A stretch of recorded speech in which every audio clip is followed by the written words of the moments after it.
So I'm here with Christopher Rashid Green. If you would like to introduce yourself, that'd be great. Thank you.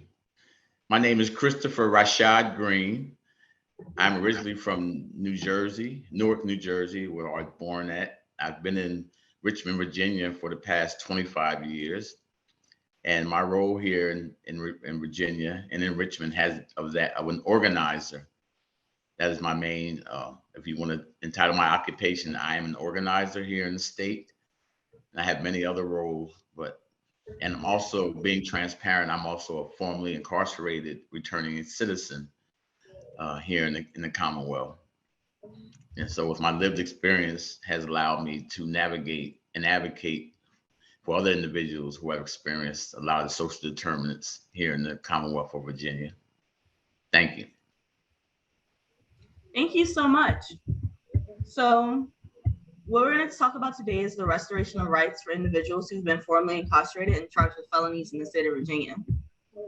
So in the 1971 Constitution, there are several references to the inability of people who have been convicted of felonies to have the right to vote.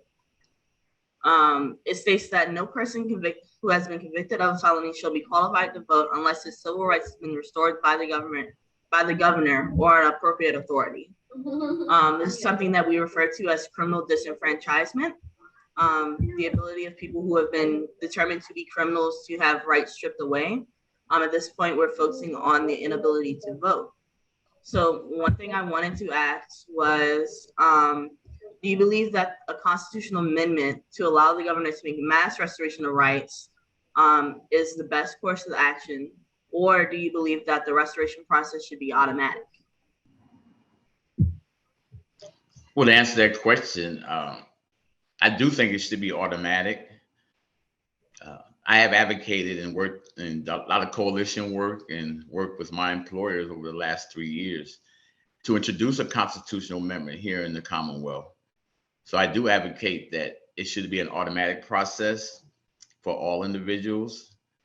And so, yes, I do concur with that opinion. It should be automatic for those individuals, even returning citizens who have served their time. It should be an automatic process.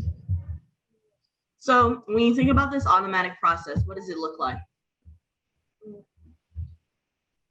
When an individual, well, for any individual, it should be a right in our Constitution guarantees the right to one person, one vote, with the exception of the 1902 Commonwealth State of Virginia Constitution, which actually excluded individuals with felony convictions from attaining those voting rights and civil rights, unless it's a governor.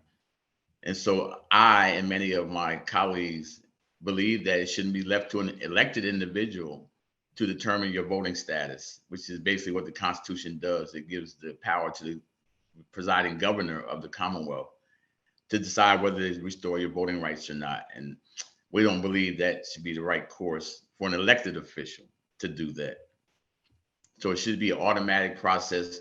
Once a person serves out their physical period of incarceration and it was back in our society, their rights should be automatically restored to vote, especially if those individuals are paying taxes, and most of them are working folks. So and those individuals also have to pay back any criminal fines that are a result of any felony conviction. We might have to remind folks, not everybody does actual physical incarceration for a felony. You could get a felony and never see it inside of a jail cell, but you'll still lose your right to vote and won't be restored unless the governor decides to restore them for you. So it affects hundreds of thousands of individuals, not just the formerly incarcerated. Yeah, so one thing I like to think about is Mccullough versus Virginia, in which Mccullough attempted to do a mass restoration of rights, which the court found to be unconstitutional. Do you have any particular feelings about that situation? Oh, I was very proud of the governor. And I have it from a very great source that the day that the court found that was illegal, that he was not able to do that, he was actually in his office the next day signing those restoration orders one at a time. So I commend him for that. And so there's nothing I can say upset that, I'm proud that he was able to push through that. And we as a Commonwealth were able to see, that at that time where his actions really opened the floodgates to allowing other people to be involved in our democracy in this state. Yeah, so for me personally, I feel like there's really a lot to be said, way more than what we have time for, about the ways in which we constrict the actions of our governor. Because if we've decided that he's the only person who can restore rights, but then we limit the way in which he has the ability to actually restore those rights. So it's like a double-edged sword in a sense. But there's a lot of debate on whether or not these restoration of rights should happen en masse or the process should be automatic. I know you already stated that you would prefer an automatic restoration process, but how do you feel about the ability of having the governor be able to make these decisions en masse? Yeah, that's a great scenario. Still, we're giving the executive branch, we want to keep those checks and balances in place. So I think that would take some discussion. But again, I reiterate, we really don't want that to happen. We don't want the governor to have that much power based on the political climate at the time. Because on the flip side, somebody can come in and erase all the gains that the previous governor did, which we are facing now. Right now, there's not even a parole board in place to get those guys out of prison right now due to the inability to even put together a parole board. So now we're talking about something as precious as voting rights.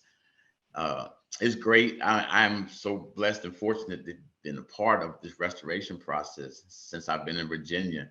So it's great, and the people of Virginia have spoken, and our governors have moved forward on restoring the rights of as many people as possible. But again, we would love the fact that it's actually in our Constitution for the automatic right to restore your vote. Outside of any other things like mental health, which we already know, like our registrars look at mental health and the capacity to vote and different things that disqualify people. But it shouldn't be a felony conviction. And I think for me, I've been an example of that and trying to be a light to show that a felony doesn't determine who you are and what you could be. I have a very unsavory, I still get haunted by my past from some of the things I did in the past. So I've constantly over the last 9 years worked at for atoning for my behavior. And I think I've been a very good productive citizen since I've been out and advocating for people and people who are voiceless. So just my story and the thousands of other individuals, men and women, who come out and lead productive lives and are really valuable to our community should not be have to go over the hurdles, deal with those hurdles and those challenges of being able to vote in our so-called democracy here in the state of Virginia. Yes, continuing to touch on the Constitution and on the restoration of rights of individuals who've been formerly incarcerated, what additional things would you think fall into that same thread of thought that you would like to see added to the Constitution?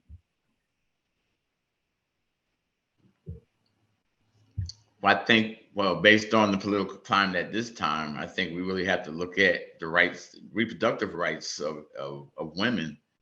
I know our Constitution says that we don't discriminate on basis of sex and gender, but this is a whole new ball game now. And going forward, this is going to be a heck of a conversation about our rights, our reproductive rights as individuals, as women, especially with maternal health being maternal health in this country really has been overlooked. Maternal health and mortality rates, the morbidity rates around maternal health have steadily been on the uprise for several decades now.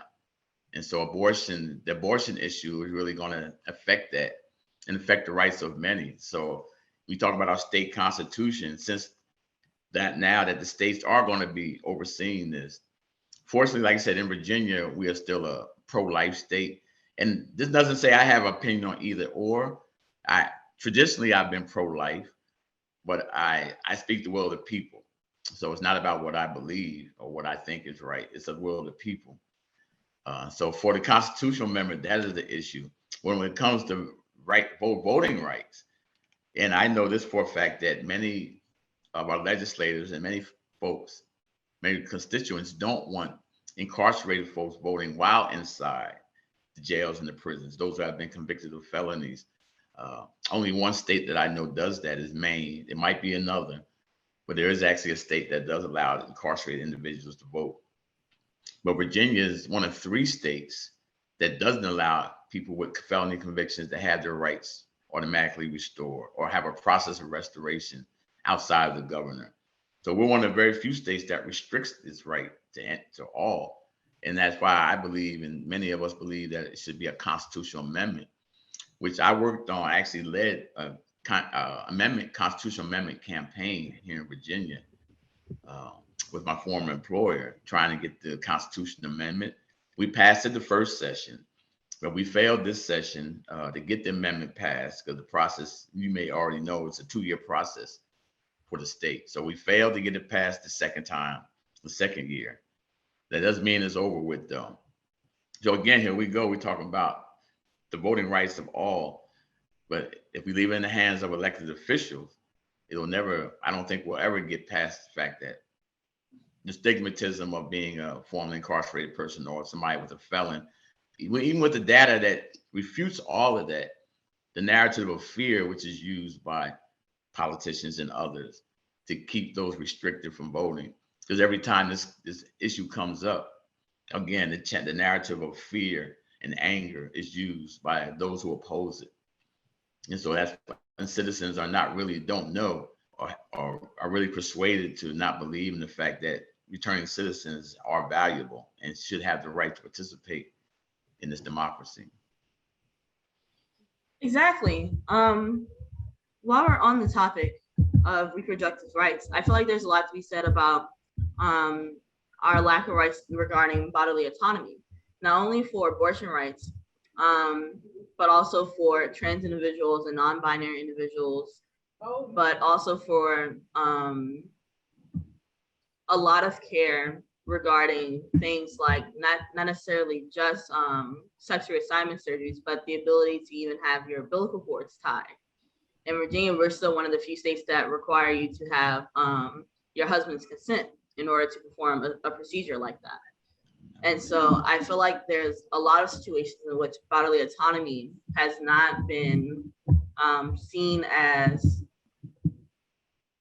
important as it truly is. And I feel like while living in the 21st century, as we are, there's a lot of things that we could talk about in regards to how our government restricts our ability to choose, to act, to make decisions about our body, our health, and also about our government when it comes to the inability for some individuals to vote. I know you picked up on the 1902 Constitution, but the inability for incarcerated individuals to vote actually begins as early as 1830. It's explicitly noted in that particular constitution that the right of suffrage is not given to those who have committed an infamous offense, which is very vague. It's not until later amendments in which what these offenses are updated, such as participating in a duel, becomes included. And now it has morphed into simply being any sort of felony. Well, we have classes of felonies. So what does it mean that your rights are taken away for something which is seen as simply a lower tier felony when it shouldn't be taken away in the first place? When we should have access to guaranteed suffrage, everyone should have the right to vote, no matter what sort of acts they may or may not have committed in the past, simply because, like you said, they're still productive members of the community, even while in prison. The United States makes a very large amount of money from prison labor. So even while not an active part of society, these people are still committing acts of labor, and yet they're unable to vote in the state of Virginia. So before we leave here today, one other thing I want to talk about is the topic of education. Virginia actually has one of the most robust educational sections in a state constitution. But one thing to note is that our state constitution does not set a mandate. Instead, it sets a very distinct goal. And I like to note the difference here, because what that has led to is a lot of inability to meet these goals simply because it's not a mandate. So my first question is, do you think that this section of the Constitution has stood the test of time? Have what they set out to do in the 70s led to the equality that they sought out for the 21st century? Excuse me. That's a good question. And I have been following like schools funding and how our government acting, our state actually makes sure that there is education, there is equity in schools, which there is not. I don't know if you know, but since the 2008 recession, funding in schools for Virginia has remained basically the same. The standards of quality, support for schools, teacher pay raises, all that has basically been stagnant, and the state refuses to look at this as a priority. So I think that points right to your point, is like, even though they have goals, we don't have mandates to reach. And so they're not mandated to actually address that. They put a big picture out there of wanting to change schools. We have so many advocates. There's a statewide coalition called Fund Our Schools, which I'm a part of, which has been addressing this for years. And so, yeah, that's a good question. It should be looked at as a constitutional issue now, if we're continuing on this same road of not taking care of our school districts. Funding goes to one, but not to another. But overall, the level of funding to all schools has not risen. It's not to where it needs to be. And so, with those districts and localities which are just basically say living in poverty, and those impoverished and challenging districts and localities, especially our rural communities, if they're not able to participate in education and provide for their children, and the state is not addressing this, then maybe it should be looked at as a constitutional issue. I'm just say this, initially when I started my life of crime, so to speak, and when I was engaged, and as a young adult going through the jail systems and the prison system, one thing that struck me, especially in being in jail, was I always thought of being arrested and being incarcerated in jail as something that was unconstitutional, based on the treatment that we have.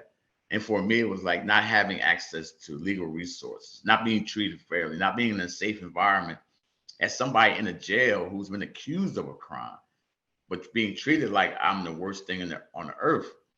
I always thought of that as being very unconstitutional. The 8th Amendment, 14th Amendment, and that's before I even became aware of and accepted my role as an organizer. So yes, I agree with you. It's like education.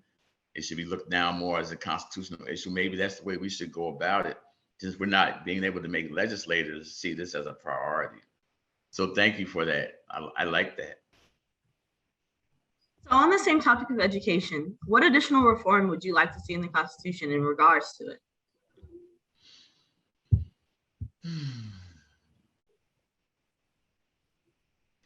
Well, and we talk about in the Constitution, like you said, there has to be something mandated. If we can be vague about how do we construct that constitutional amendment, then it comes to funding and money, which we know in political circles is where we always get stuck. That's one of the things that the opposition will always use. It's like the money. Where's the money coming from? Then they'll say it's always about raising taxes. So that's a very heavy conversation. How do we fund this change? Do we have the capacity? And as you said, we have one of the best educational systems in the country. But at the same time, and we have the number one, we're the worst in the country of school suspensions for African American. Chesterfield County leads the nation in school suspensions for African American children, specifically boys. And Henrico is not too far behind them. So from the outside, we look great as a Commonwealth, as a state. But we're always, if you look at deep within, and it goes to structural racism. That's a conversation we've had many times. Is like how this Constitution, how Virginia was founded on the backs of slaves and of enslaved people. And so we're actually, just in several hundred years, I think we've made great strides. But again, addressing the Constitution in Virginia is always going to be a challenge. But I think we're in the best position possible to look at making constitutional amendment changes to help people, especially for the basic fundamental rights of education, housing, which is a crucial issue, and voting. Just, the well-being of others. But it takes all of us to do it. We can't leave it to legislators and educators. It takes people to make these changes, Black and white. I appreciate it. All right, so that's all the time that we have, more or less. Was there anything else that you'd like to talk about before we end it today? No, I just want to thank you for allowing me this opportunity to add my voice to posterity. Like I said, I've 9 years, it'll be 9 years next month where I have been returned from incarceration. And it has been a blessed journey. But I've always learned. I learned this 11 years ago, was that my life would never be successful. I would never be prosperous unless I was in the service of others, if I was helping others. So now I'm considered a leader, but I'm a leader who continues to serve others. That is my mandate. And so I will continue to fight for equity and equality, specifically around voting rights, because, I have one who didn't vote for 30 years. And now I'm engaged in the process at every level, whether it's from a civic level or from a state level. So it is definitely possible, but it takes our community, because the wealth is in the community. That's where the wealth is. That's where the power is. And that's where we need to continue to look at building up folks from the ground up, not from the top down. So that's what I like to share before I go. All right. Thank you so much, Mr. Green. It was a fantastic opportunity to speak to you. I wish you the best on your journey. Thank you.